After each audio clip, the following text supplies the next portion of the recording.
ni amakosa akunda gukorwa. Ni igihe umuntu yakwibwira ko Imana iri kumwe nawe kandi itari kumwe nawe. Ni igihe umuntu yakwinjira mu bintu agira ngo Imana yinjiranyemo nawe muri ibyo bintu, akaza gusanga Imana itari kumwe nawe. Ariko biba bifite impamvu ndazivuze.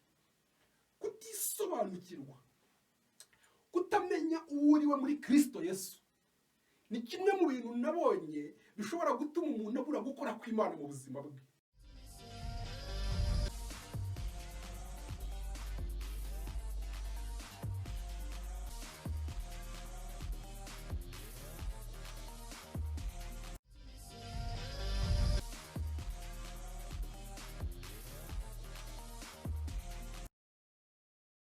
Yesu ashimwe bene data.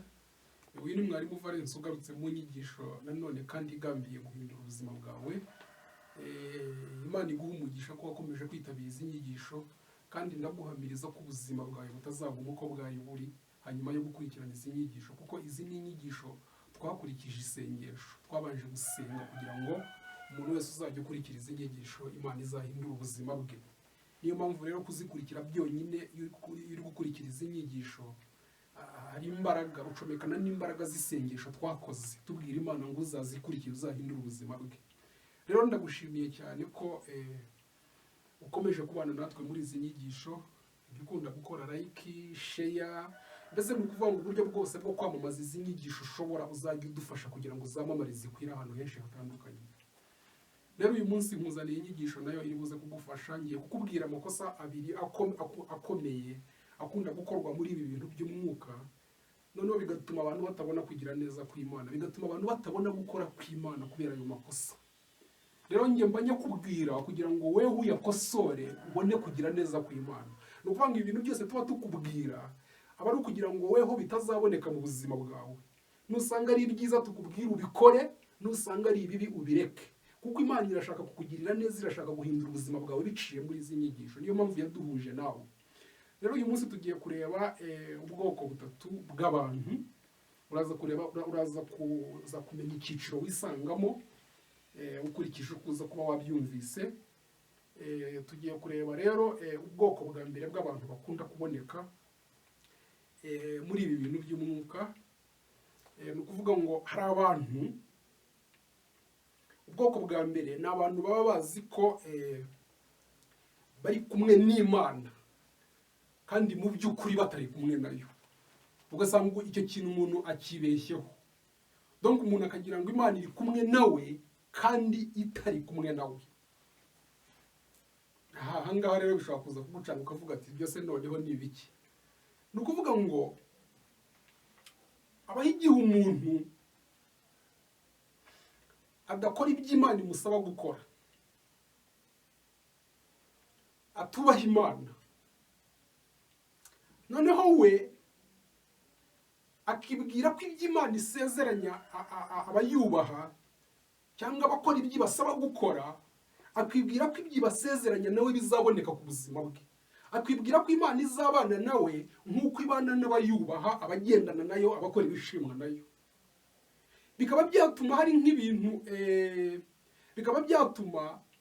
nk'ibintu yinjiramo azi ko Imana izabana nawe muri ibyo bintu.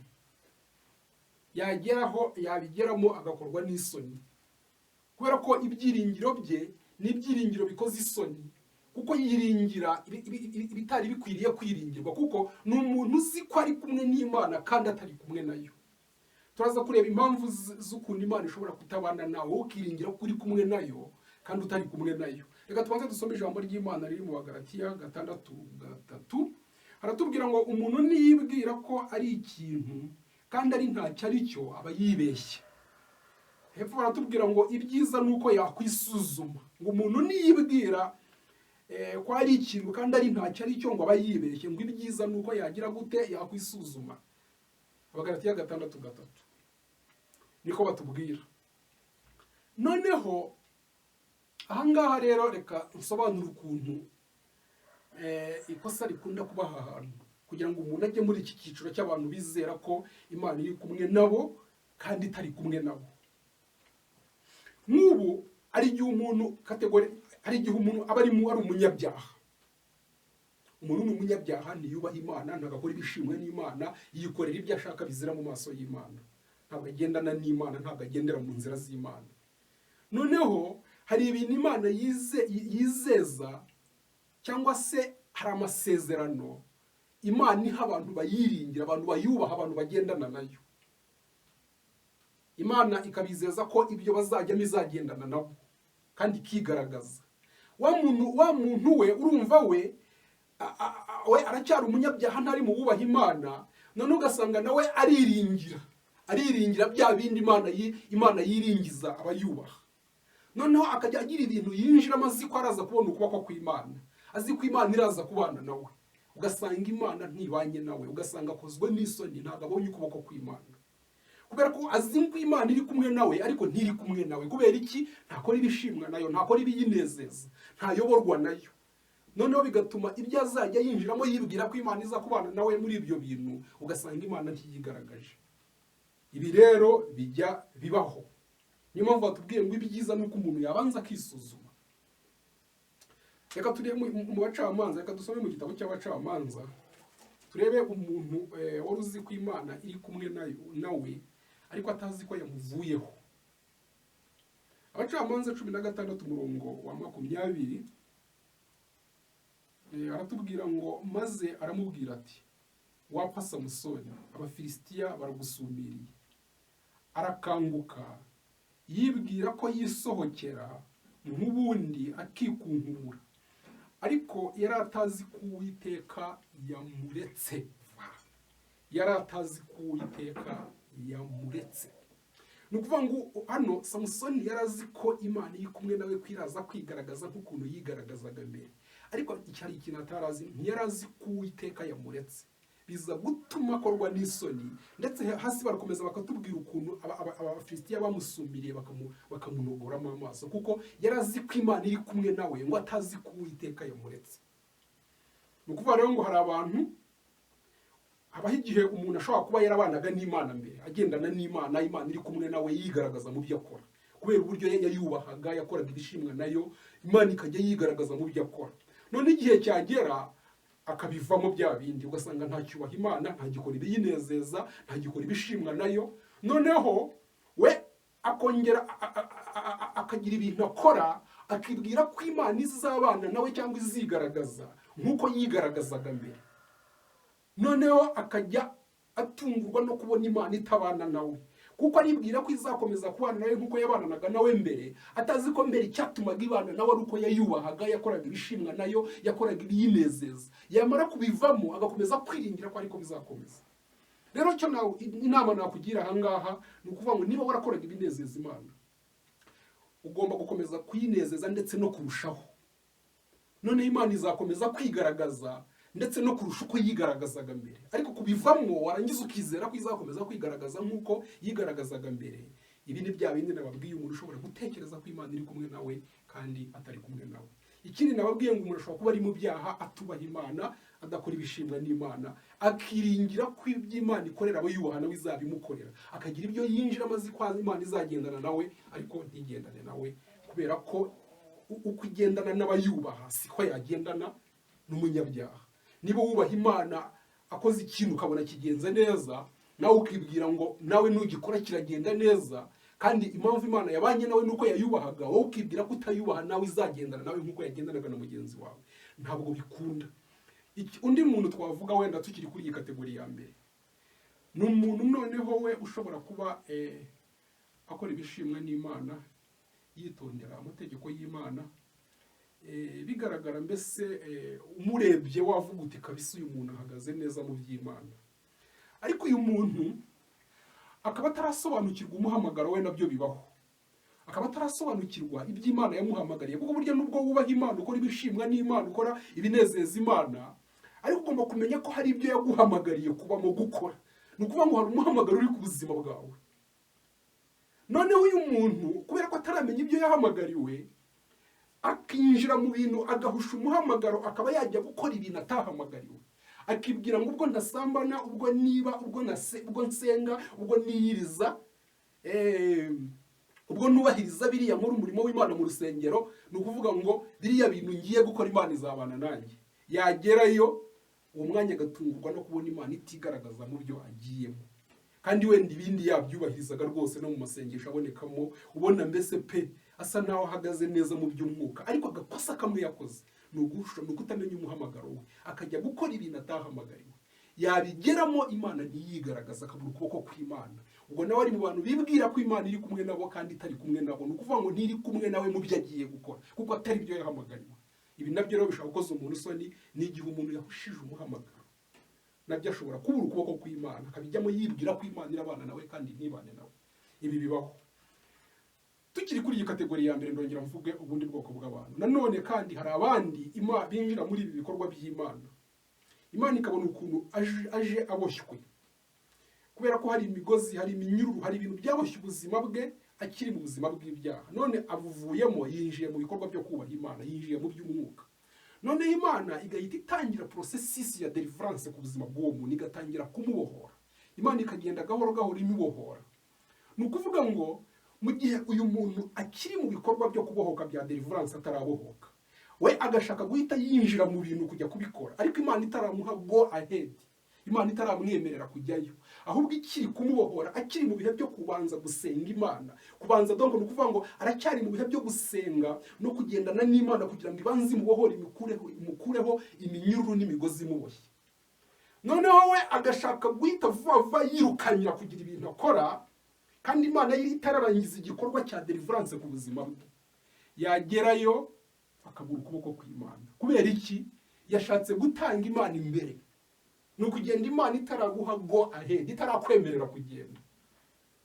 Yagerayo akabura ukuboko kw'Imana, akavuga ati ariko si ibi nibikira ko nsenga, ko nsoma ijambo ry'Imana ndetse n'amateraniro ko nyazamo, ubu kandi kukiri biriya bintu ndi kubijyamo bikanga. N'igihe kitari cyajya, Imana uvuga ngo uracyasabwa gukomeza gusenga, uracyasabwa gukomeza gutinda mu nzu y'Imana, kuko Imana iracyari gukora deliverance ku buzima bwawe. Igihe nikigera deliverance yawe imaze kuba complete, Imana izaguha go ahead ugende, kandi n'ugenda bizacamo. Ariko habaho igihe umuntu agira irari ry'ibintu agashaka gutanga Imana imbere, ugasanga buze ukuboko kw'Imana. Ibi rero bibaho ku bantu bamwe na bamwe. Ikindi, hari abandi bakunda kuyoborwa n'umwuka wera cyane, ugasanga we ukuntu akorana n'Imana, ikintu cyose akoze ni ukuvuga ngo akijyamo umwuka yabimubwiye, akajya hariya akora biriya. Donc hari abantu bagendana n'ijwi ry'Imana cyane, bayoborwa n'Imana. Noneho rimwe agashaka nawe kurarikira kujya mu kintu Imana itamwemereye kukijyamo, kandi asanzwe azi ukuntu agendana n'Imana n'ukuntu akorana n'Imana. Akaba yagiye mu kintu runaka akabura ukuboko kw'Imana, kuko yagiye Imana itamuhaye go ahead, itamwemereye kukijyamo. Akagenda azi ko Imana irabana nawe ntiyigaragaze. Aya ni amakosa akunda gukorwa mu buryo bw'umwuka. Wumvise? Ni amakosa akunda gukorwa n'igihe umuntu yakwibwira ko Imana iri kumwe nawe kandi itari kumwe nawe. N'igihe umuntu yakwinjira mu bintu agira ngo Imana yinjiranyemo nawe muri ibyo bintu, akaza gusanga Imana itari kumwe nawe. Ariko biba bifite impamvu ndazivuze. Ni ukuvuga ngo izi mpamvu ugomba kuzikosora. Ugomba kumenya gukorana n'umwuka w'Imana. Gukorana n'umwuka w'Imana, ukamenya aho Imana igushaka, ukamenya igihe nyacyo cyo kwinjira mu bintu. Donc ugomba kugira ikintu bita kumva Imana cyane, kugira ngo utazahusha ahantu hari umugisha w'Imana ku buzima bwawe, cyangwa se utazajya mu bintu Imana itari kumwe nawe. Ubwoko bwa mbere rero tubonye ko hari abantu bagira bate, bibwira ko Imana iri kumwe nabo kandi itari kumwe nabo, nk'uko Samusoni twabonye byagenze, ngo yari azi ko Imana iri kumwe nawe, ngo ariko ntiyari azi ko Uwiteka yamuretse. Tujya ku bwoko bwa kabiri rero. Ubwoko bwa kabiri rero bw'abantu, noneho ni abantu noneho Imana iri kumwe nabo. Ndagira ngo wumve noneho bitandukaniye n'ibya mbere. Uwa mbere, kategori ya mbere, n'abantu abo twabonye mbere, n'abantu bazi ko Imana iri kumwe nabo kandi itari kumwe nabo, kubera ko hari ibintu batabashije kubahiriza. Noneho aba kabiri tugezeho, noneho ni abantu Imana iri kumwe nabo, ariko bo batabizi ko Imana iri kumwe nabo. Iyi kategori nayo ibaho. Ni abantu Imana iri kumwe nabo, ariko bo batazi ko Imana iri kumwe nabo. Ni ukuvuga ngo rero reka nkubwire ingaruka. Ibi bintu ni bibi cyane, uzabyirinde. Kuba Imana iri kumwe nawe ariko wowe ukaba utazi ko iri kumwe nawe, dore ibihombo ugira rero sasa. Ni ukuvuga ngo wowe ubwawe hari ibintu wihezamo, wagombaga kwinjiramo Imana ikabana nawe, ukiheza ukavuga uti ariko se biriya bintu nibijyamo koko Imana izigaragaza izabana nanjye. ugasanga wowe ubwawe uriheza ahantu wari kujya Imana ikigaragaza igakorana nawe, wowe ubwawe ukiheza kubera ko Imana iri kumwe nawe, ariko weho ntabyo wamenye. No muri abantu baba bari muri processes ya deliverance, hari umuntu Imana irangiza kubohora ku buryo aramutse yinjiye mu bintu akabikora, Imana yabana nawe, ariko akanga kwinjira mu bintu kandi Imana yagega kubana nawe muri ibyo bintu. Niyo mpamvu nababwiye ngo ugomba kumenya gukorana n'umwuka w'Imana, kandi ugomba gusaba ikintu bita kwizera. Ni ukuvuga ngo kuba Imana yaba iri kumwe nawe ntubimenye, nabyo ubwabyo byagutera ikibazo cyane no kubura gukora kw'Imana mu buzima bwawe, kuko uziye kujya wiheza mu bintu Imana yakagombye kubanamo nawe kubera kutizera ugira. Tugiye kujya mu byanditswe, turasoma Abami ba kabiri. Reka dusome mu gitabo cy'Abami ba kabiri, Abami ba kabiri 6, turebe umuntu Imana yari iri kumwe nawe, ariko we ntiyamenya ko Imana iri kumwe nawe. Ndagira ngo wumve umuntu wakoze iri kosa. Bibiliya iratubwira ngo Abami ba kabiri 6, umutwe w'amagambo uravuga ngo Imana yereka umugaragu wa Elisa ingabo zo mu ijuru. Hano Elisa yari afite umugaragu. Uyu mugaragu wa Elisa aza kubona abantu babateye baje, abona ingabo zije zibateye, ahinda umushyitsi, agira ubwoba cyane. Nibwo yabwiye shebuja ati, Bibiliya atubwira ngo maze umugaragu w'uwo muntu w'Imana azindutse kare mu gitondo, arasohoka abona ingabo n'amafarashi n'amagare bigose uwo mudugudu. Umugaragu abwira shebuja ati, biracitse databuja, turagira dute? Aramusubiza ati, witinya abo turi kumwe nabo, witinya kuko abo turi kumwe nabo ari benshi kuruta bari kumwe nabo. Hano ndashaka kugira ngo banze wumva akantu. Uyu mugaragu wa Elisa yabonye ingabo zije ari nyinshi, agira ubwoba, ariko ntiyamenye ingabo z'ijuru ziri kumwe nawe. We agira ubwoba, ahinda umushyitsi. Nicyo cyatumye Elisa asenga Imana, aravuga ngo Mana, mbabarira umufungura amaso y'umwuka arebe ingabo ziri kumwe natwe. Reka mwumve ukuntu ngo witinya. Aramusubiza ati, witinya kuko abo turi kumwe nabo ari benshi kuruta abari kumwe nabo. Ngo nuko Elisa arasenga ati, Uwiteka ndakwinginze muhumura amaso arebe. Nuko Uwiteka ahumura amaso, uwo musore arareba, abona umusozi wuzuye amafarasi n'amagare by'umuriro bigose Elisa. Ndagira ngo wumve, uyu muntu yari ari kumwe n'Imana ariko atabizi, kugeza igihe Imana yagombye kumuhumurira amaso kugira ngo nawe yirebere ko Imana iri kumwe nawe, ko ingabo zo mu ijuru zimugose. Yari yahinze umushyitsi, yagize ubwoba ngo turapfuye birarangiye, ariko ntiyamenye ko Imana iri kumwe nawe. Biza gutuma Elisa asenga kugira ngo Imana imuhumure amaso arebe ingabo ziri kumwe nawe. Ndagira ngo wumve, aba bantu babaho rero, ni umuntu uri kumwe n'Imana ariko we atabizi ko Imana iri kumwe nawe. Ibi ngibi bikaba byatuma byakugiraho ingaruka zo kwiheza mu bintu wakagiyemo Imana ikabana nawe, bigatuma utabijyamo kuko Imana iri kumwe nawe ariko ntubizi. Bizatuma utajya gukora ibintu Imana yakabanye nawe, Imana yagagushyigikiye, Imana yakwigaragaje, bituma utabijyamo kuko ntiwizera. Donc ubuze kwizera. Ni ukuvuga ngo igice cya mbere waragitunganije, wubaha Imana, ukora ibishimwa n'Imana, ukora ibinezeza Imana, ibyaha warabiretse, uba mu gusenga, kwiyiriza, bya bindi byose binezeza Imana urabikora. Ariko umva ikibazo ufite ikibazo bita lack of faith, kubura kwizera. No ukora ibyo bintu ugahagarara, donc ni ukuvuga ngo uhagaze neza mu ijambo ry'Imana, ariko ntabwo wizera ko iby'Imana isezeranye bahagaze neza mu ijambo ryayo bizasohora ku buzima bwawe. Nicyo kibazo ufite, bigatuma rero wiheza mu bintu wakagombye kujyamo Imana ikigaragaza ku buzima bwawe. Iri kosa rero ntuzarikore. Kuri iyi kategori ya kabiri ntuzayibemo. Niyo mpamvu reka mbabwire, kutisobanukirwa, kutamenya uwo uriwe muri Kristo Yesu, ni kimwe mu bintu nabonye bishobora gutuma umuntu abura gukora kw'Imana mu buzima bwe. Ni kimwe mu bintu nabonye bishobora gutuma umuntu abura imigisha y'Imana. Ni kimwe mu bintu nabonye bishobora gutuma umuntu rwose abura gukora kw'Imana mu buzima bwe, kubera ko adasobanukiwe uwo ari we muri Kristo Yesu. Ashobora kuba ari muri Kristo Yesu ariko adasobanukiwe icyo ari cyo, uwo ari we muri Kristo Yesu, bigatuma abura gukora kw'Imana. Ni ukuvuga ngo umuntu uri muri Kristo Yesu, ariko adasobanukiwe icyo ari cyo, uwo ari we muri Kristo Yesu, bigatuma abura gukora kw'Imana. Ni ukuvuga ngo umuntu uri muri Kristo Yesu ariko adasobanukiwe icyo ari cyo, uwo ari we muri Kristo Yesu, bigatuma abura gukora kw'Imana. hejuru y'ibikorwa byo kwizera, hejuru y'ibikorwa byo kunezeza Imana ugomba kongeraho kwizera. Iyi kategori rero ntuzayibonekamo, tubonye ko byagutera ibihombo bikomeye cyane utagize kwizera ko Imana iri kumwe nawe. Natwe tuza muri ibi bikorwa byo kwigisha ijambo ry'Imana, twabanje gusa ntaho bakibitubwira bwa mbere, tukibibwirwa bwa mbere twabanje kugira ubwoba. Umuntu ukavuga ati ariko si uko ubu najya kwigisha bigakunda, nahagarara imbere y'abantu nkabwiriza Imana ikabana nanjye ku buryo nabona icyo mvuga. Ni ukuvuga ngo Satani natwe yari yabanje kutugenderera, amajwi ya Satani atuzaho, ku buryo twarisikaga kutaza muri ibi bikorwa twibwira ko Imana itazabana natwe. Ariko kubw'ubuntu bw'Imana, Imana itugirira ubuntu, iradushoboza, turaza kubwiriza, tuza kuvuga ijambo ry'Imana. Tuje rero tuza kubona ko Imana iri kumwe natwe kandi izakorana natwe. Ariko nagira ngo wumve, natwe twari tugiye kugwa mu wuhe mutego? Ni umutego w'Imana kuba iri kumwe natwe, ariko twe tukaba tutabizi. Bikaba byatuma tudakora igikorwa Imana izigaragazamo igakora ibikomeye.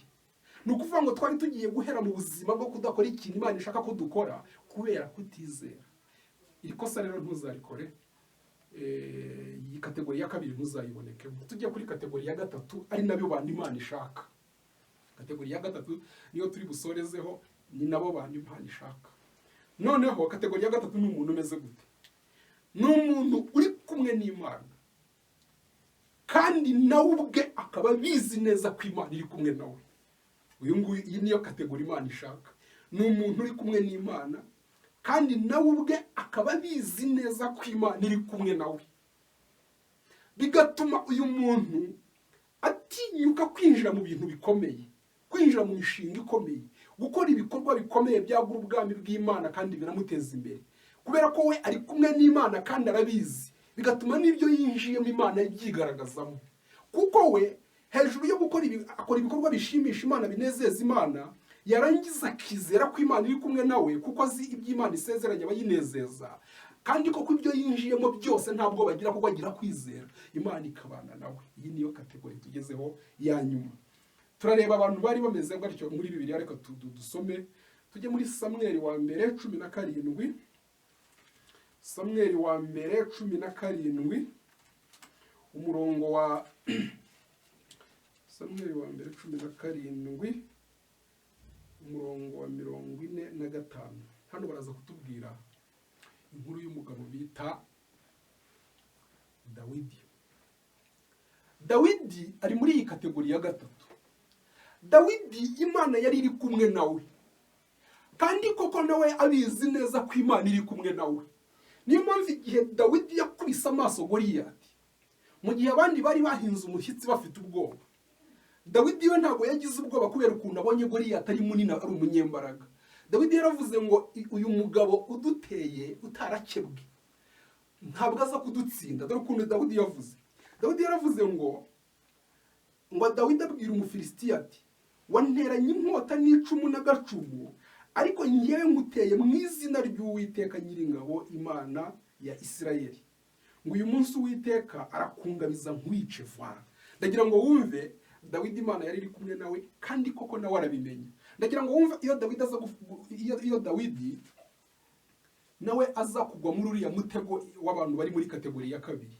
Ibaze Dawidi nk'ubu yaza gutinya Goliyati, ntajye guhangara Goliyati, akavuga ati uriya muntu ni umunyembaraga, ningenda arahita nyica. Ariko Dawidi ni ukuvuga ngo uyu mutego ntabwo yahuye n'uyu mutego.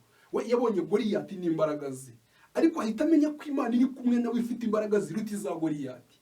Amenya ko Imana iri kumwe nawe kandi yizera ko agiye gutsinda Goliyati. Yarwanye na Goliyati, yamutsinze mu mwanya muto gusa. Kubera iki? Dawidi yari ari kumwe n'Imana kandi azi ko Imana iri kumwe nawe. Tutagiye no kure, reka tujye no muri batasi. Muri abatasi bagiye gutata mu gihugu cya Isirayeli.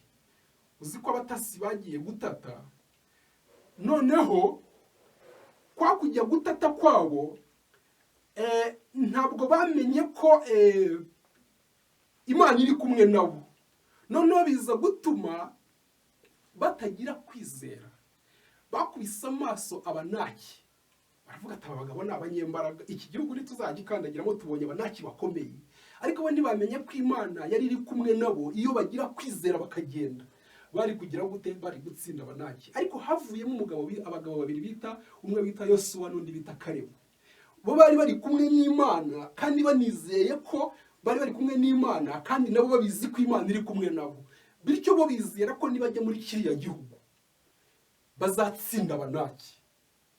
Ariko batarabyizeye bagiweho n'ingaruka zo kutagerayo. Ariko Kalebu na Yoshuwa bari bari kumwe n'Imana kandi bizera ko Imana iri kumwe nabo, kandi bizera ko Imana izabarwanirira, kandi ko igihugu bazakigeramo ko Abanaki ari ntacyo bazabatwara. Kandi koko nuko byagenze. Wumvise? Ndagira ngo wumve ingaruka zo kuba ndagira ngo aya makosa abiri twabonye uyirinde, wirinde ari amakosa abiri twabonye. Reka tubanze dusome muri mu Kubara 14, Kubara 14, Kubara 14, igitabo cyo Kubara 14 umurongo wa 8, ngo niba Uwiteka twishimira, ndagira ngo wumve uko havuga, ngo niba Uwiteka twishimira azatujyana muri icyo gihugu akiduhe, kandi ari igihugu cy'amata n'ubuki. Ndagira ngo wumve, bo bari bazi ko Imana izabajyana muri kiriya gihugu ikakibaha, ntabwo batinya Abanaki. Ndagira ngo ubyumve. Ndagira ngo wumve rero ko iriya kategori ya gatatu ariyo ugomba kubonekamo. Ni kategori yo kuba Imana iri kumwe nawe, n'abadonko n'abantu Imana iri kumwe nabo, kandi bakamenya ko Imana iri kumwe nabo, bigatuma binjira mu bikorwa byo gutinyuka no kwizera, kandi Imana ikigaragaza. Rero ndaza gusoza mvuga gutya. Ni ukuvuga ngo intambwe ya mbere ugomba gutera kugira ngo aya makosa yose atazakuboneka aho twabonye, intambwe ya mbere ugomba gutera ni iyihe? Ni ugukora ibishimwa n'Imana, ni ugukora ibinezeza Imana, ni ugukora ibihesha Imana icyubahiro, ni ugukora iby'Imana ishaka gukora, ni uguhagarara neza nk'uko Imana ibishaka, ukajya mu murongo w'abizera Imana kandi bakayubaha. Ni ukuvuga ngo ugahagarara neza nk'uko Imana ibishaka, ku buryo umuntu akurebeye mu ndorerwamo z'ijambo ry'Imana yasanga utunganye. Ni ukuvuga ngo iyi ni intambwe ugomba gutera. Noneho warangiza ugatera intambwe ya kabiri. Intambwe ya kabiri ni iyi: ni ukumenya ko Imana iri kumwe nawe kuko ukora ibiyinezeza. Wumvise? Noneho warangiza ukizera ko iby'Imana isezeranye abayinezeza, abahagararanye nayo, ko byose bigiye gusohora ku buzima bwawe. Donc ukagira uko kwizera, bigatuma utinyuka gukora ibikorwa bitandukanye uyobowe n'Umwuka Wera, kandi ukizera ko Imana izabana nawe muri ibyo bikorwa. Nguko rero uko ugiye gukemura iki kibazo. Wumvise? Ni ukuvuga ngo ugomba kwisuzuma, ugakosora ibigomba gukosorwa, ukubaha ibigomba kubahwa, ugashyira ku murongo ibigomba gushyirwa ku murongo, ukitondera ibigomba kwitonderwa. Donc ni ukuvuga ngo ugatunganya ubuzima bwawe imbere y'Imana. Warangiza ukagira ikintu bita kwizera, ukamenya ko Imana iri kumwe nawe. Warangiza ugatinyuka ukagira ibintu winjiramo, kandi n'ubyinjiramo Imana izigaragaza. Rero reka nkusengere nsoza iyi nyigisho kugira ngo utazagwa muri ya mitego ibiri y'abantu baba bazi ngo Imana iri kumwe nabo kandi itari kumwe nabo bitewe n'amakosa baba bakoze, akizera ngo Imana iri kumwe nawe kandi itari kumwe nawe. Ikindi, ikosa rya kabiri, ndagira ngo naryo utazarigwamo, rya kosa ry'abantu Imana iri kumwe nabo ariko ntibizere ko iri kumwe nabo, bakaba bakora ibinezeza Imana ariko ntibizere ko Imana iri kumwe nabo, bigatuma biheza mu bintu Imana yakabanye nabo, mu bintu Imana yagakoranye nabo, bigatuma biheza ubwabo kandi Imana yajyaga kubana nabo. Nuko ugomba kuba umuntu ukora ibinezeza Imana, warangiza ukizera ko Imana iri kumwe nawe, ukajya gukora ibikorwa bitandukanye uyobowe n'Umwuka Wera, Imana ikabana nawe. Reka nkusengere rero kugira ngo ayo makosa abiri atazakugaragara. Mana yacu, Imana ifite ubutware n'ubushobozi, nsengeye uyu muntu wakurikiye iyi nyigisho, ndakwinginze kugira ngo ubane nawe kandi ukomeze umwigaragarize uko bwije n'uko bukeye. Reka imbaraga zawe zirusheho kugaragara ku buzima bwe, umusukeho Umwuka wawe Wera, umukemurire ibibazo byose yari afite. Ndamusabira kugira ngo Mana ishobora byose aboneke muri kategori ya gatatu. Ndasenze kugira ngo umushoboze gukora ibikorwa bikunezeza kandi biguhesha icyubahiro, umushoboze guhagarara neza mu ijambo ryawe, kandi umuhe kwizera kuri kumwe nawe, kandi umuhe gutinyuka gukora ibintu agomba gukora, kugira ngo Mana nawe ubone uko wigaragaza mu buzima bwe, kugira ngo azabashe guhagarara ahamiriza abandi kuri Imana igira neza, kuri Imana itabara, kuri Imana irwanirira abayo. Ndagushimiye ko ugiye kubimufashamo mu izina rya Yesu Kristo umwami wacu, amen.